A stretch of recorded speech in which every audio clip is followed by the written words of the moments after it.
अस्सलामुअलैकुम स्टूडेंट्स, कैसे हैं आप सब। उम्मीद है आप सब खैरियत से होंगे। लास्ट लेक्चर में हमने एक्सरसाइज 10.2 के पहले 3 पार्ट्स को हमने सॉल्व किया था होमोजीनियस मेथड के ज़रिए।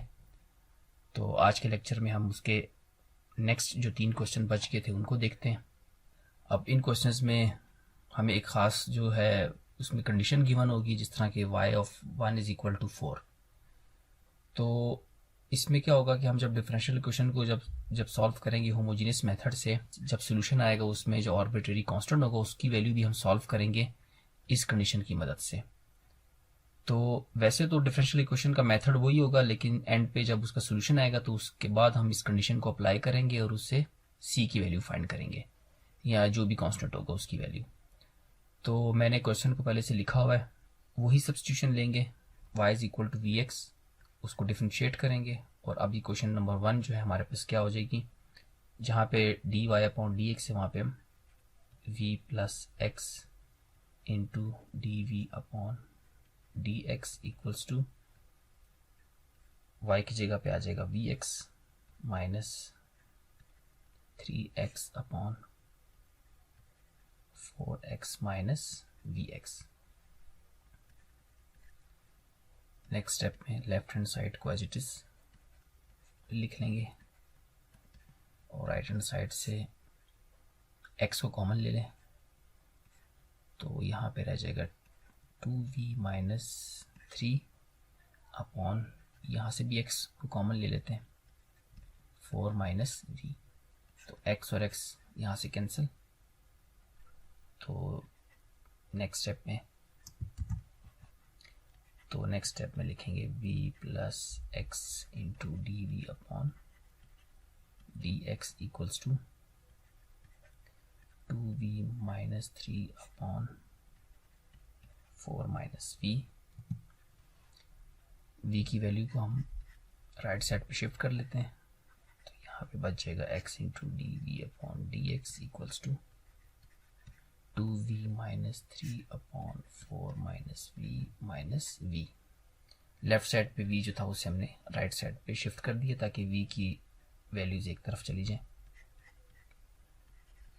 नेक्स्ट स्टेप में dv upon D X equals to 4 minus v को एलसीएम ले लेंगे और v के साथ इसको मल्टीप्लाई भी कर लेंगे। नेक्स्ट स्टेप में लेफ्ट हैंड साइड को एज इट इज लिखा,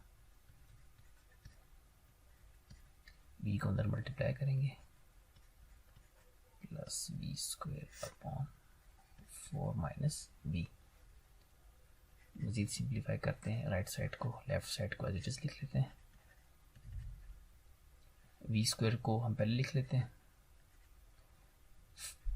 minus 4v plus 2v minus 2v minus 3। इसे हमने एक क्वाड्रेटिक की फॉर्म में लिख लिया। यहाँ पे भी हम v को पहले लिखना चाहते हैं, 4 को बाद में। तो मैंने आपको पहले बताया था कि अगर तो दो टर्म्स अगर प्लस में लिखी हो तो उसे हम चेंज करके इस तरह से लिख सकते हैं, यानी कि a प्लस बी लिखा हो तो उसे b प्लस ए लिखा जा सकता है। लेकिन अगर हमारे पास a माइनस बी है, उसे मैं b माइनस ए लिखना चाहता हूँ, तो एक माइनस मैं उसमें से पहले कॉमन लूँगा, क्योंकि वापस जब मल्टीप्लाई करेंगे तो हमारे पास ये चीज़ वापस आ जाएगी। तो इसको हमने चेंज करना है, v को शुरू में लिखना है, तो माइनस को बाहर पहले अलग करेंगे और फिर v माइनस 4 लिख लेंगे। अब हम इसके वेरिएबल्स को सेपरेट करते हैं, v वाली टर्म्स को लेफ्ट साइड पे शिफ्ट करते हैं रेसिप्रोकल फॉर्म में।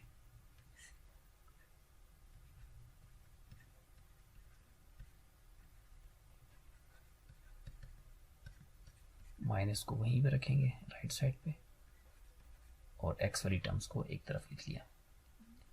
तो अब हम इसे इंटीग्रेट करेंगे, इंटीग्रेशन ले लेंगे दोनों साइड पे।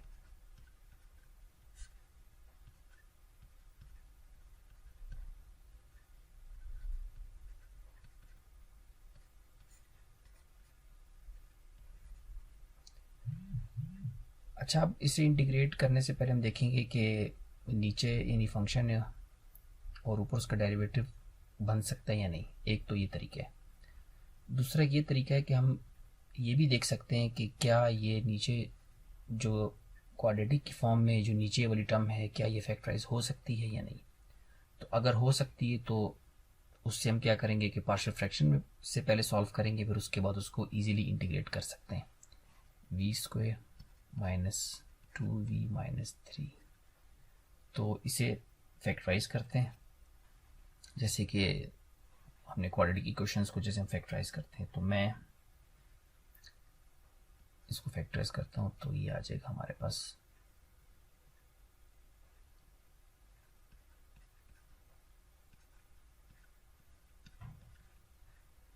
तो इसमें से v को हम कॉमन ले लेते हैं, यहाँ से कुछ कॉमन नहीं आ रहा तो 1,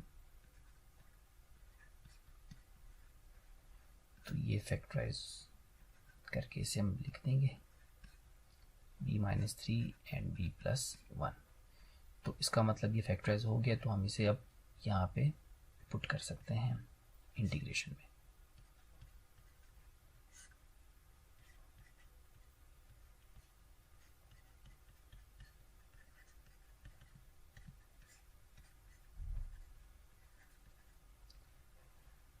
तो अब हम इसे इक्वेशन नंबर 2 कह देते हैं, क्योंकि अब हम इसको अलग से पहले इसको पार्शियल फ्रैक्शन में सॉल्व करेंगे और उसके बाद फिर दोबारा इसे हम इंटीग्रेशन में पुट करेंगे। तो इसे सॉल्व करते हैं पार्शियल फ्रैक्शन में। तो इस टर्म को हमने इंटीग्रेशन से अलग कर लिया, अब हम इसे अलग से पार्शियल फ्रैक्शन ये मेथड से सॉल्व करेंगे ताकि ये फैक्टर्स अलग हो जाएं। तो आपने ये तरीका जो सीखा हुआ है, हमने इस तरह के इंटीग्रेशंस को पहले भी सॉल्व किया हुआ है और बल्कि पार्शियल फ्रैक्शंस को भी हमने सीखा हुआ है पहले से। तो चूँकि नीचे दो लीनियर फैक्टर्स हैं, तो इसको लिखने का तरीका क्या होगा, v minus 4 upon v minus 3 into v plus 1। चूँकि लीनियर फैक्टर है तो पहले फैक्टर पर मैं a ले लूँगा प्लस सेकंड फैक्टर के ऊपर हम b ले लेंगे, इससे हम कह देंगे इक्वेशन 3। तो अब मैं इसे जल्दी से पार्शियल फ्रैक्शन कर लेता हूँ, फिर मैं सोल्यूशन आपको उसका डायरेक्टली लिख के बता देता हूँ। तो देखिए इसे हमने पार्शियल फ्रैक्शन से हमने सॉल्व कर लिया है और हमारे पास a की वैल्यू आई है -1/4 और b की वैल्यू 5/4। तो इस a और b की वैल्यू को मैं इक्वेशन नंबर 3 में पुट करूँगा a और b की जगह पे। तो चलिए इसको देखते हैं। तो ये a और b की वैल्यू मैंने इक्वेशन नंबर 3 में इसको पुट कर दिया है और हम इसे इस तरह भी लिख सकते हैं।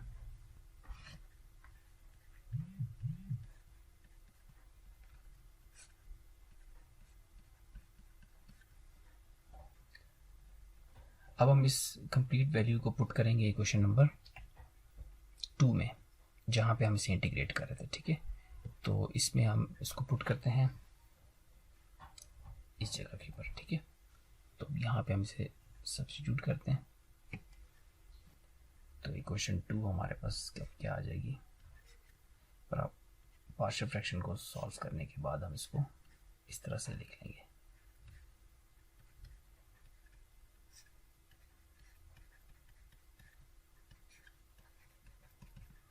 राइट साइड को एज इट इज़ लिखेंगे क्योंकि उसमें कोई चेंजिंग नहीं की हमने।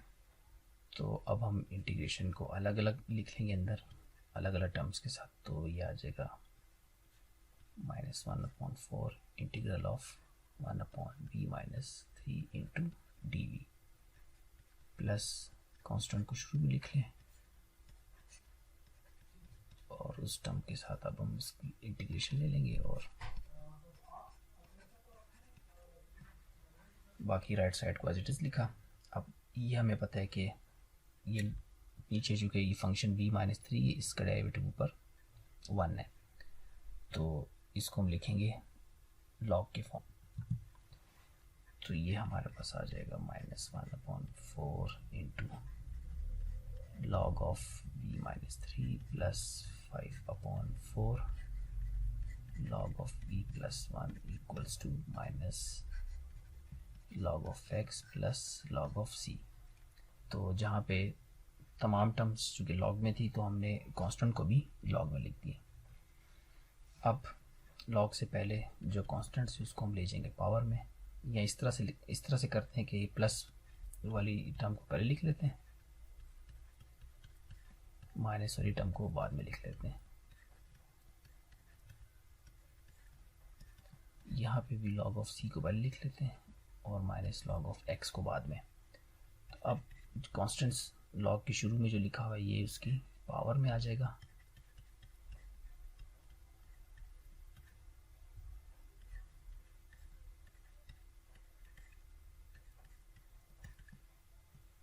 और इस पे log की प्रॉपर्टी को यूज़ करेंगे तो इसे c अपॉन x लिख सकते हैं।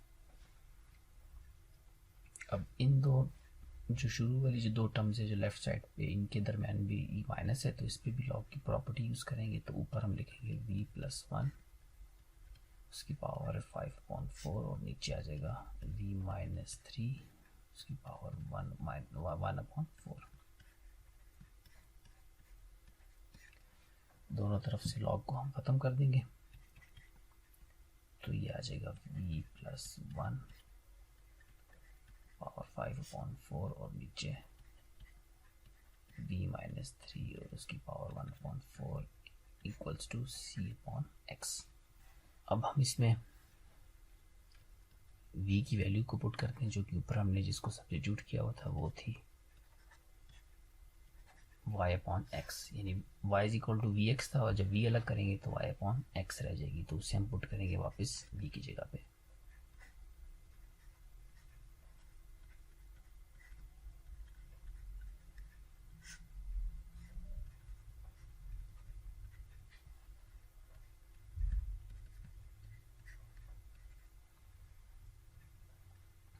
अब इसे हम कहेंगे कि इक्वेशन नंबर ए कह देते हैं इसे, ठीक है।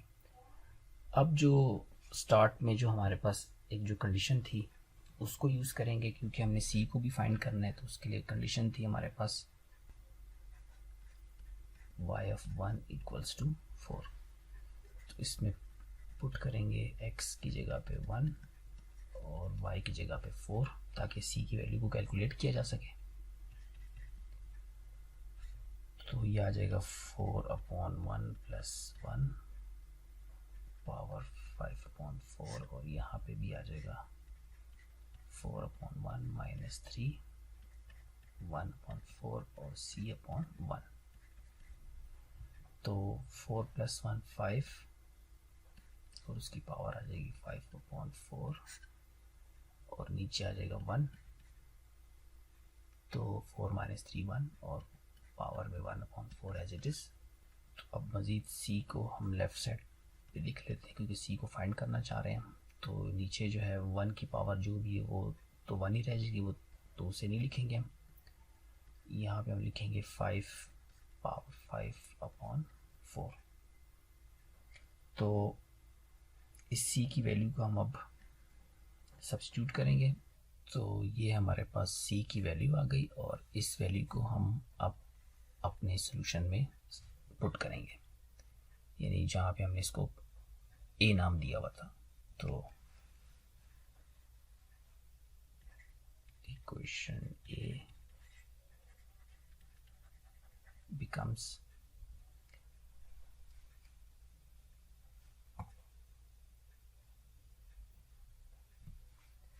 तो ये आ जाएगा हमारे पास अब y upon x plus 1 whole power 5/4 और नीचे जो था वो y अपॉन x माइनस 3 और whole power 1/4 equals to c की जगह पे क्या लिखेंगे 5 और उसकी पावर 5/4 और नीचे आ जाएगा x, ठीक है।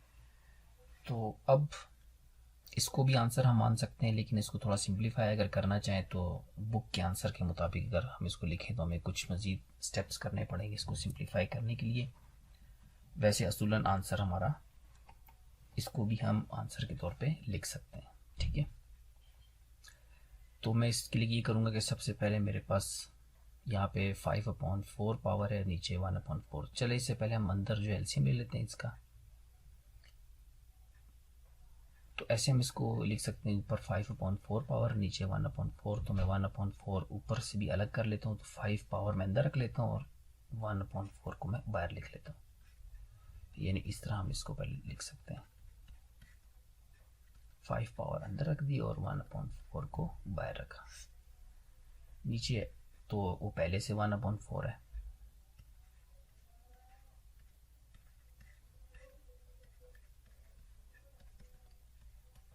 यहाँ पे 5 की पावर 5/4 और नीचे x।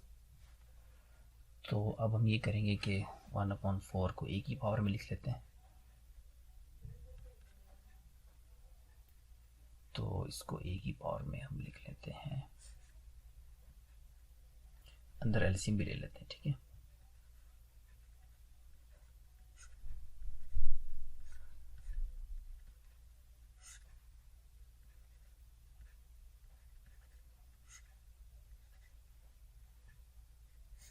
तो इसकी होल पावर 1/4 लिख ली। राइट साइड को एज इट इज लिख लेते हैं। और अब चूंकि ये 1/4 का हम 4th रूट भी इसको लिख सकते हैं, तो इसको ऐसे भी लिखा जा सकता है, यहाँ पे 4 लिखा है, ठीक है। नीचे वाली जो टर्म को ऊपर लेकर आएंगे तो वो रेसिप्रोकल फॉर्म में से लिख लेंगे। तो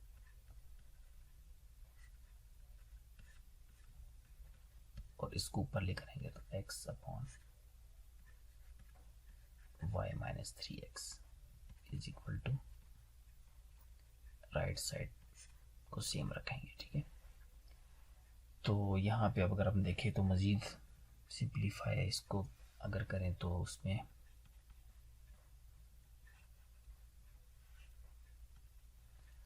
फाइव पावर को अलग कर लेते हैं न्यूमरेटर और डिनोमिनेटर में।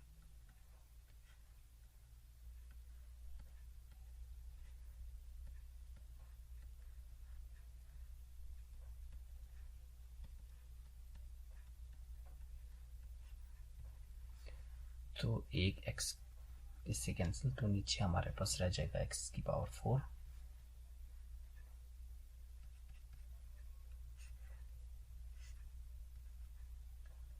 तो इसको सिंप्लीफाई फॉर्म में लिख लेते हैं, इसको लिख लेंगे, इसके नीचे हम लिख देंगे y-3x और 1/x4 को अलग से लिख लिया ताकि ये रूट से बाहर से हम लिख सकें। उसके बाद अच्छा ये x हम उठा के इस तरफ ले आएंगे और इसको हम एज इट इज रहने देंगे। तो अब जो रूट में 1/x⁴ है, इसे हम 4th रूट से बाहर ले आएंगे, x आ जाएगा बाहर। पहले हम रूट को अलग अलग लिख लेते हैं, x + y होल पावर 5 और नीचे y-3x, और इस पे भी रूट हम अलग ले लेते हैं। ये x बाहर अलग था, ये एज इट इज आ गया।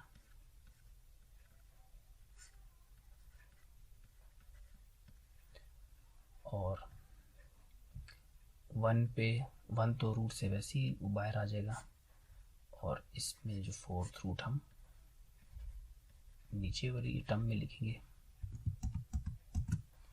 x एज इट इज आ गया और कांस्टेंट उस तरफ एज इट इज लिखेंगे। तो ये जो टर्म है ये इसकी पावर 4 है, और रूट जो 4th रूट को हम लिख सकते हैं 1/4। तो ये 4 से यहाँ पे कैंसिल हो जाएगा और x रह जाएगा यहाँ पे। तो नेक्स्ट स्टेप हमारे पास कुछ ये होगा,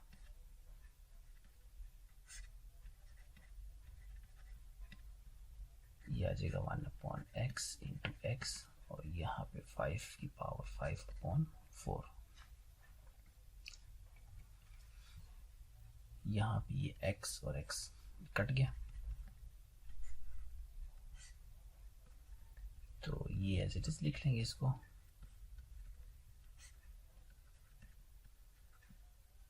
इक्वल्स टू 5 इसकी पावर 5/4।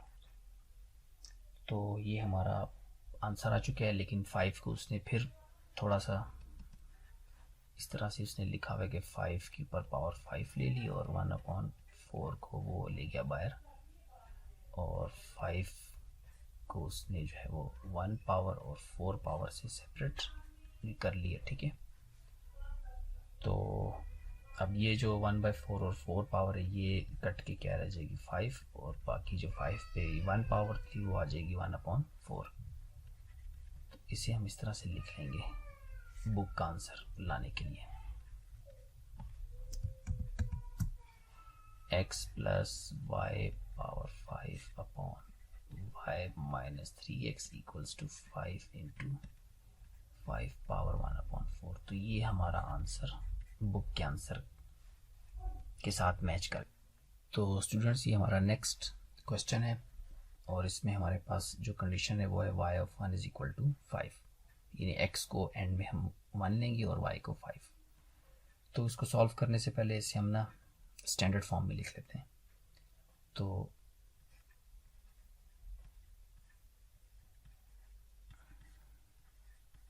इसको यहीं पे लिखेंगे और -2xy इंटू डी वाई को इक्वल से उस तरफ ले जाते हैं ताकि वो वहाँ पे जाके पॉजिटिव हो जाएगा, और फिर हम y को वापस लेफ्ट साइड पे लिखते हैं ताकि हमारे पास dy अपॉन dx की फॉर्म में इसे हम लिख सकें। तो इसको लेफ्ट पे लिख लेते हैं और x जहाँ पे dx उस टर्म को हम राइट पे लिख लेते हैं। अब इसे स्टैंडर्ड फॉर्म में लिखने के लिए हम क्या करेंगे कि dy और उसके नीचे लिख लेंगे dx, और यहाँ पे ये जो टर्म है वो इस तरफ आके डिवाइड हो जाएगी।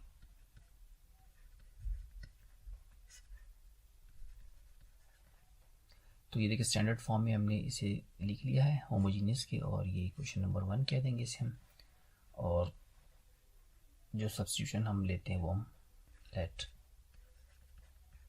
y is equal to vx, और फिर से डिफ्रेंशिएट करेंगे dy upon dx, v as it is derivative of x1 and x as it is derivative of v।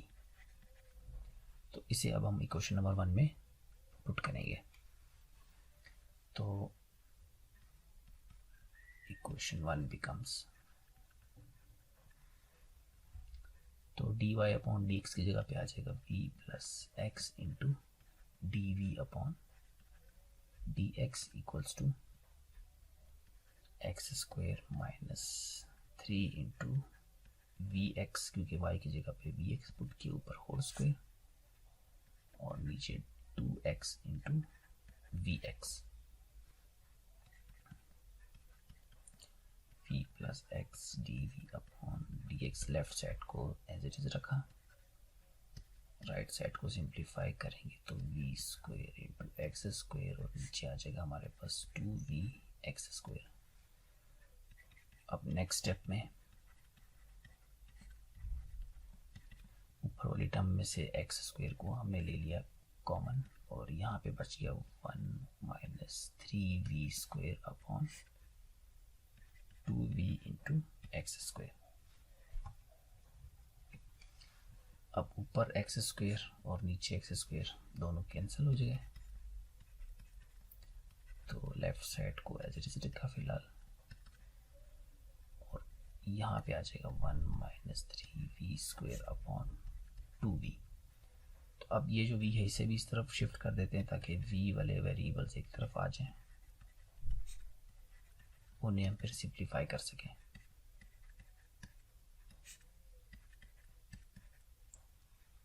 अब हम 2v एलसीएम लेंगे और उसको v के साथ मल्टीप्लाई भी कर लेंगे।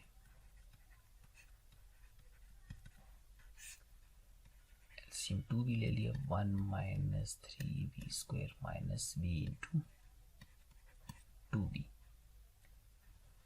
तो अब हम सिंप्लीफाई कर लेते हैं इसे मज़ीद। यहाँ पे आ जाएगा 1 minus 3v square minus 2v square upon 2v, और नेक्स्ट स्टेप में ये रह जाएगा 1 minus 5v square upon 2v। अब हम इसके वेरिएबल सेपरेट कर लेते हैं, तो यहाँ पे आ जाएगा 2v upon 1 minus 5v square, इस तरफ लाके इसे हम रेसिप्रोकल फॉर्म में लिख लेंगे, और इस तरफ आ जाएगा राइट साइड पे 1 upon x into D x. अच्छा, उससे पहले हम ये कर लेते हैं कि बी वाली जो टर्म को पहले लिख लेते हैं और माइनस इसमें से कॉमन ले लेंगे पहले। Minus into 5v² minus 1 into D V equals to 1/x into D X. तो माइनस लेने का मकसद है कि ताकि हमें फिर ज़्यादा उसमें प्रॉब्लम ना हो यहाँ पर डेरिवेटिव उसका बनाते हुए। अगर हम टर्म्स को चेंज ना भी करें तो तब भी सॉल्व हो जाएगा, कोई प्रॉब्लम नहीं, लेकिन अच्छा है कि आप इसे अलग कर लें इस तरह से।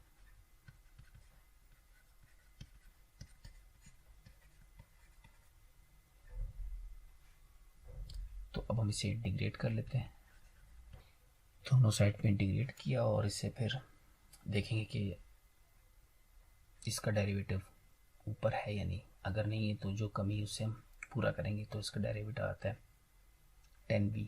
तो ऊपर 2v है तो 5 से मल्टीप्लाई और 5 से डिवाइड करेंगे ताकि ऊपर डेरिवेटिव इसका कंप्लीट हो जाए। तो 5 से ऊपर मल्टीप्लाई करेंगे तो 10v upon 5v² minus 1 into D V और minus integration 1/x into D X. तो चूँकि डेरिवेटिव कंप्लीट हो चुका है ऊपर इसका, तो इसे हम लिख सकते हैं log of 5v² minus 1 equals to minus log of x plus log of c। 1/5 को हम प्रॉपर्टी के ज़रिए उसको ले जाएंगे पावर में,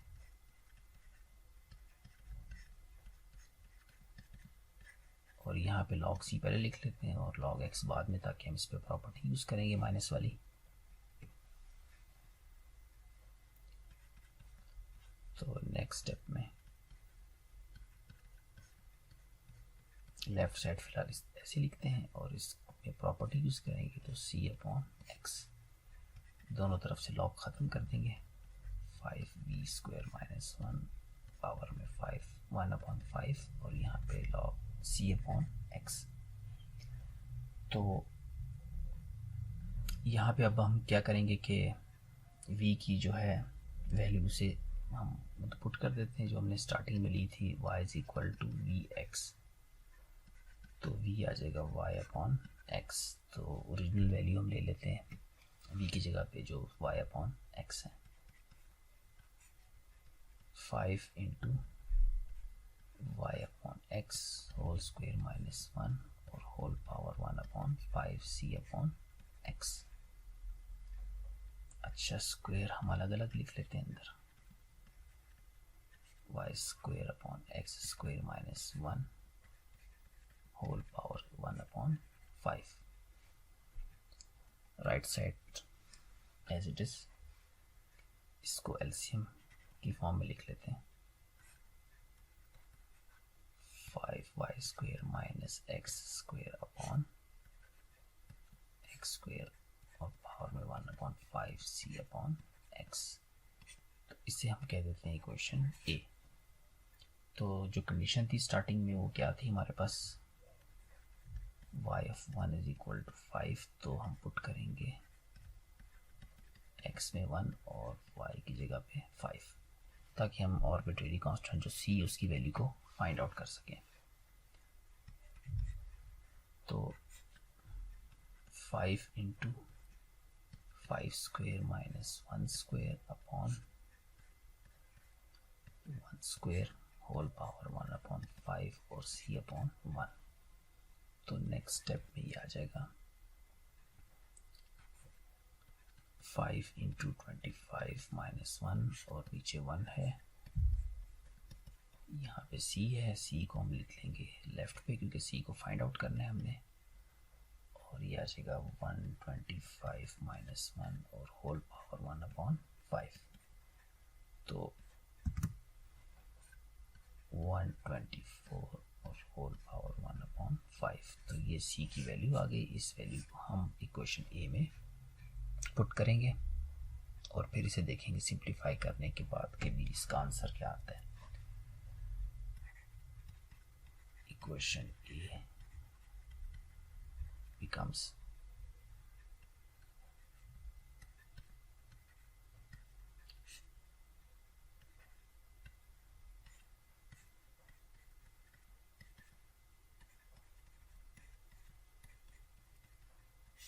पावर्स को अलग अलग करके लिख लेते हैं। अब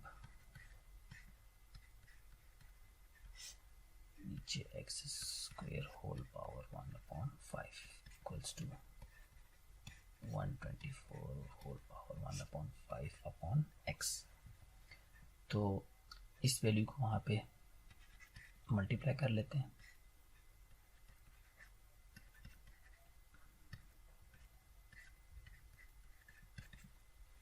इस वैल्यू को यहाँ पे हम मल्टीप्लाई कर लेते हैं राइट साइड पे।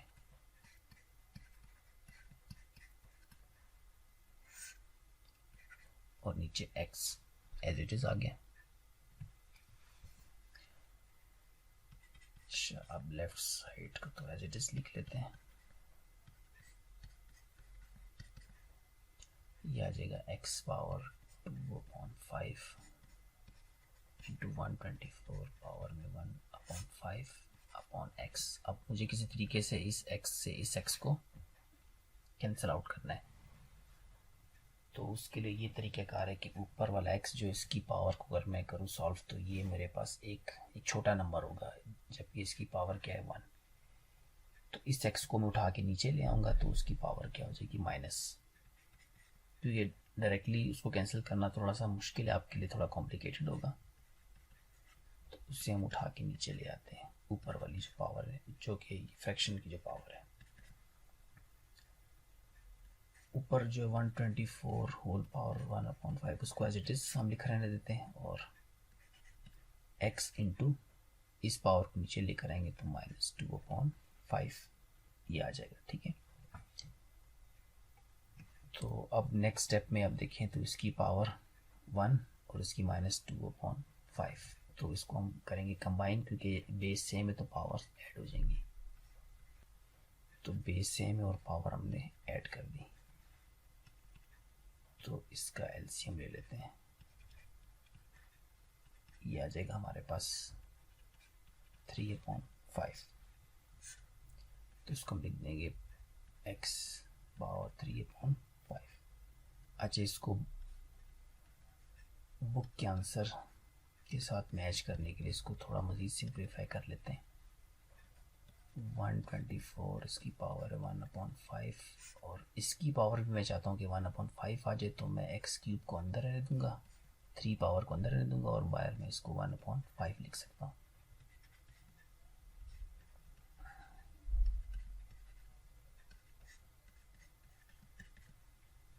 इसको हम ए की पावर में अब लिख लेते हैं 124/x³ और बाहर 1/5 लिख लेते हैं पावर। तो अब देखें तो ये एक प्रॉपर्टी है हमारे पास मैट्रिक में कि अगर आपके पास a पावर n लिखा हुआ है और equal to b power n, तो अगर पावर सेम हो तो उसकी बेसिस को हम इक्वल लिख लेते हैं पावर्स कैंसिल करने के बाद। ठीक है, और वो कैंसिल इसलिए होती है कि ताकि हम उस पर nth रूट ले लेते हैं, तो जिसकी वजह से वो पावर्स कैंसिल हो जाती हैं। तो 1/5 चूँकि सेम पावर बेसिस की एज इट इज लिख लेंगे इक्वल इस x स्क्वायर को उस तरफ, इस x क्यूब को लेफ्ट साइड पे मल्टीप्लाई कर लेते हैं। तो ये हमारे पास फाइनल आंसर आ चुके हैं। तो चलिए नेक्स्ट क्वेश्चन की तरफ चलते हैं अब। तो स्टूडेंट्स, ये हमारा नेक्स्ट क्वेश्चन है। तो मैंने इसे पहले ही सॉल्व कर लिया, इसलिए कि हम काफ़ी बड़ा क्वेश्चन था ये भी, तो हमारे पहले भी क्वेश्चंस काफ़ी बड़े हैं, तो मैंने इसे पहले सॉल्व किया है ताकि आपको मैं स्टेप्स खाली बता सकूं कि इसमें हमने इसको कैसे सॉल्व किया। ठीक है, तो ये डिफरेंशियल इक्वेशन है होमोजीनियस फॉर्म में, और ये हमारे पास उसकी कंडीशन है y(2) = -3। तो पहले तो उसे हम स्टैंडर्ड फॉर्म में लाएंगे कि dy वाली जो टर्म्स उसको एक तरफ कर लिया, और dx के साथ जो टर्म्स उसको हम इक्वल की उस तरफ ले गए, तो ये साथ माइनस आ गया। ठीक है, फिर dy/dx एक तरफ लिख लिया और ये टर्म्स हमने उस तरफ लिख ली, तो हमारे पास ये स्टैंडर्ड फॉर्म में आ गई डिफरेंशियल इक्वेशन। इसको हमने उसी तरह से इक्वेशन 1 कह दिया।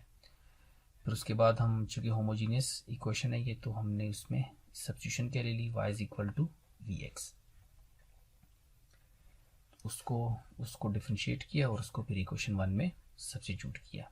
ठीक है, तो जहाँ पे D Y upon D X था वहाँ पे हमने क्या ले लिया, v plus X into D V upon D X, और वहाँ पे जहाँ जहाँ पे y था वहाँ पर हमने वी एक्स को ले लिया। ठीक है, फिर उसको सिंप्लीफाई किया, x को कॉमन लिया इनमें से, और दोनों यहाँ पे और यहाँ पे x को हमने कैंसिल कर दिया, और उसके बाद नेक्स्ट स्टेप में हमारे पास v की टर्म्स बच गई। ये जो v है उसको वहाँ पे शिफ्ट करेंगे तो ये यहाँ पे आज के माइनस v हो जाएगा। उसके बाद उसका एलसीएम ले लेंगे हम 4 प्लस 3v, जो कि इस v के साथ मल्टीप्लाई भी कर लेंगे इसको। ठीक है, फिर इसको सिंप्लीफाई करेंगे, अंदर v को मल्टीप्लाई करेंगे उसके साथ और उसको सिंप्लीफाई कर लेंगे। सिंप्लीफाई करने के बाद हम इन टर्म्स में से हमने कॉमन निकाल लिया माइनस, और फिर हमने स्क्वायर की टर्म को पहले लिख दिया, v को बाद में और कांस्टेंट को एंड पे। तो अब ये तमाम जो टर्म्स इसको हम अब सेपरेट कर सकते हैं। तो v की टर्म्स एक तरफ ले आएंगे और x की टर्म्स एक तरफ, तो हम सेपरेट वेरिएबल्स इसके वेरिएबल जो सेपरेट कर लेंगे। तो इस साइड पे v की टर्म्स आ गई, इस साइड पे x की टर्म्स। अब दोनों तरफ उसको इंटीग्रेट हम कर लेंगे। ठीक है, इंटीग्रेट करने के बाद अब नीचे ये जो है क्वाड्रेटिक फॉर्म में जो टर्म लिखी हुई है इसे हम कर लेंगे फैक्टराइज, तो उसके दो फैक्टर्स बन जाएंगे, लीनियर फैक्टर्स। और चूँकि इस साइड को अब हम ये पार्शियल फ्रैक्शन के ज़रिए सॉल्व कर सकते हैं ताकि ये सिंप्लीफाई हो जाए। तो इसको पार्शियल फ्रैक्शन करेंगे जैसे कि हमने फर्स्ट क्वेश्चन में किया था इसके जो फोर्थ पार्ट में। तो चूँकि लीनियर फैक्टर्स है तो एक पे आ जाएगा a, दूसरे पे b ले लेंगे। इनकी वैल्यूज़ को आपने खुद फाइंड करना है, डू योर सेल्फ।